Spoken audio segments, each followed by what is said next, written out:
we're going to sort through this a couple of times, so let's just go ahead and roll it now so that people can hear it. And thank you, St. John Hunt, for all of that background so far. Sure. Here you go, the first national airing of the testimony of E. Howard Hunt from January of 2004 about the JFK assassination on Coast to Coast Live.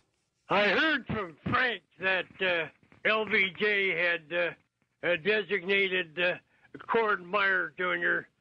to undertake a larger organization while keeping it totally secret. Cord Meyer himself was a rather favored member of the Eastern aristocracy. He was a graduate of Yale University and had joined the Marine Corps during the war and lost an eye in the Pacific fighting. I think that LBJ settled on Meyer as an opportunist, Perrin like himself, Perrin, and a man who had very little left to him in life ever since JFK had taken Cord's wife as one of his mistresses.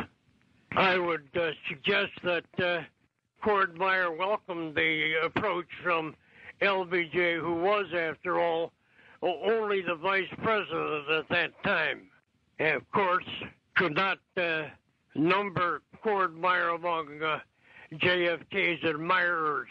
Quite the contrary. As for Dave Phillips, I knew him pretty well at one time.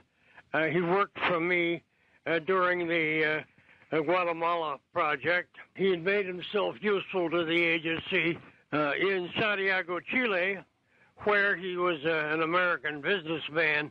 In any case, his actions, whatever they were, came to the attention of the Santiago station chief, and when his resume became known to people in the Western Hemisphere Division, he was brought in to work on Guatemalan operations.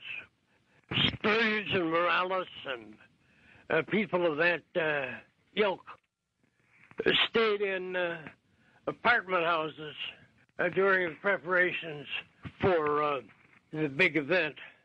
Their addresses were very subject to change, so that where a fellow like Morales had been one day, he was not necessarily associated with that same address the following day. In short, it was a very mobile experience. Let me point out at this point that if I had wanted to fictionalize what went on in Miami and elsewhere during the run-up for the big event, I would have done so. But I don't want any unreality to tinge this particular story, or the information, I should say. I was a bench warmer on it, and I had a reputation for honesty. I think it's essential to refocus on what this information that I've been providing you, and you alone, by the way, consists of. What is important in the story is that we've backtracked the chain of command up through Cord Meyer and laying the doings at the doorstep of LBJ. He, in my opinion, had an almost maniacal urge to become president. He regarded JFK as he was, in fact, an obstacle to achieving that. He could have waited for JFK to finish out his term and then undoubtedly a second term. So that would have put the LBJ at the head of a long list of people who were waiting for some change in the executive branch.